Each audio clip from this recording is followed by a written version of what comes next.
Here I am on spark.adobe.com, and you'll see that you could get quickly overwhelmed with this site if you scroll down, because you see all different types of activities and things that you could do on this with this program. But we're going to focus on the short video section of it. So to get started, you're going to hit Start Now. If you already have an account, you're going to hit Sign In. If I go to Start Now,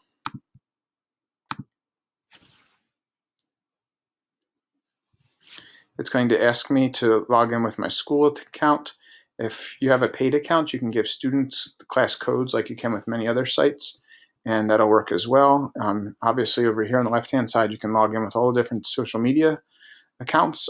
I prefer Google just because in my district we are a Google school. So I'm going to go ahead and I'm going to log in now. Now that I'm logged in, you're going to see a pop-up here that I can just simply hit the X on. And I can tell you right now that Adobe has many different, or Spark has many different types of things that we can do. So we can look at all the different social media things that we could do.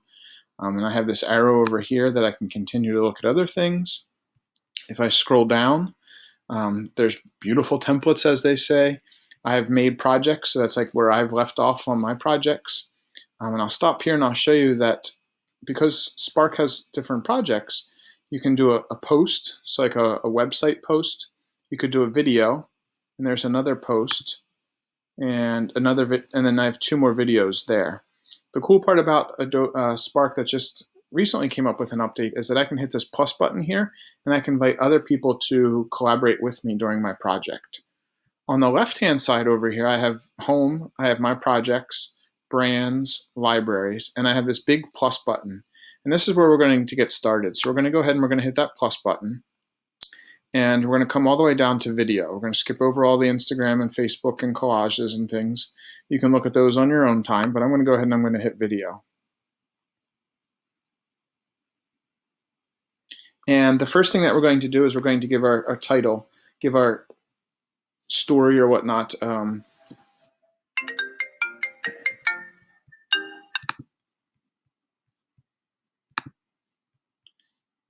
give it a name. So I will call it Test Run, and I'm going to go ahead and hit Next.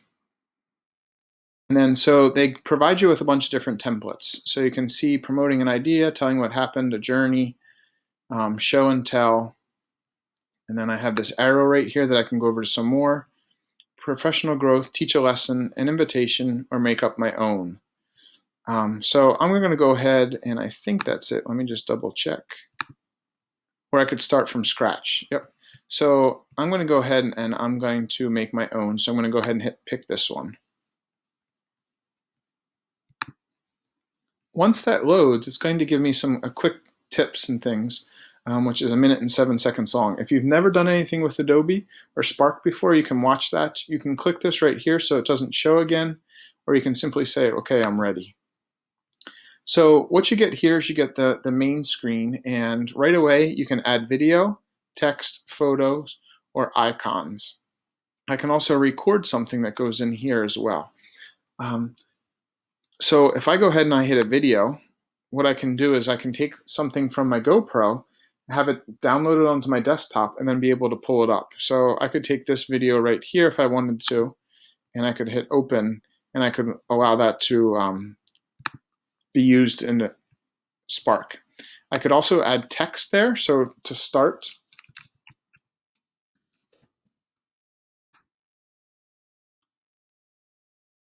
I can change the size of the text by clicking the plus text there. I can make it smaller if I wanted to. If I don't like it, I can hit delete.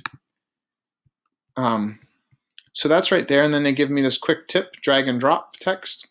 Click drag and drop your text for different alignment options. So I can move this around if I wanted to, and I could put that over there. I have this plus button right here, and when I hit that plus button, I can add a video or I can add a photo. So I'm going to go ahead and I'm going to add a photo because maybe I took one with my GoPro. So then over on the right-hand side, it says upload photo or take a photo. I'm going to go ahead and upload one because I already have it downloaded onto my desktop. And gosh, this picture is really coming in handy right now.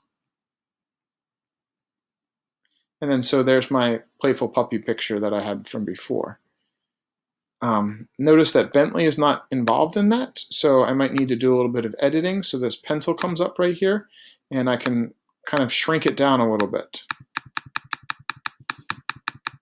so that I make sure they get all 3 puppies involved.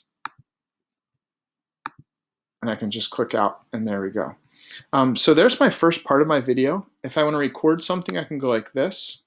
Notice allow my microphone to pop up. So if I click on it again, it says press and hold. Here is a great picture of 3 puppies back in August. I can see that it's 7 seconds long. And down here on the bottom, I can play it if I want. I can add another page. I can go to the next page, which is this. Oh, that's the credits. I'm finished already? No, not really. I'll go back here and I'll hit the plus button. And notice it adds another page. And I can go ahead and I can change it. Now, on the right-hand side, I can go full screen, which is what I'm at now. I can split the screen. I can do a caption, or I can do a text and title. So if I do split screen here, notice that it's going to give me a little bit of a white background over here and blue background over here. So again, I have video, text, and photos, and then I haven't looked at icons yet, so let me go ahead and click on that there. And notice that there's Creative Commons, and they're all licensed, so that's great. So I'm just going to stick with my dog theme here and search for dog. And so all these different pictures come up, free to use because they are Creative Commons, which is great. So let's just say I'm going to use this picture right here. I click on it, it automatically comes over here. The eye will give me information about that actual picture, who drew it, where it came from, all those different source types. Unlike my text, I cannot move my picture. So there it is. And so that is there. So let's just say I've talked enough. I shouldn't say that. Let's go over here. I have my layout. I have themes over here. I have resizing, and then I have music. So I can add music that goes with it. And so they give you a couple of different options for music as well that you could add if you wanted to add a little spice to it. Or you can add your own music. Maybe you're a musician and you like to do that. So I'm finished my video now. I've done what I need to do to get my point across to my students about an upcoming event or a book talk or just a lesson that might be done, and I want to share it with them. So right here is the share option, and when I click on that, I have to go ahead and hit publish. And when I do that, this is where I can change my title. I can give it to my author, and then I have right here create link. And so when I do that, it says it's going to take time.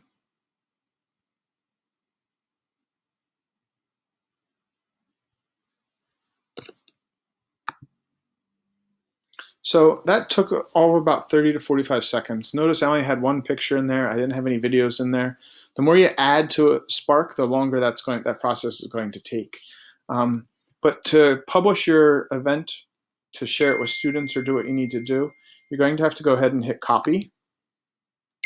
And when you're done, you're going to then submit that into Canvas. If you wanted to share this with students, you have a bunch of different options here. If you're using Google Classroom, you can hit that.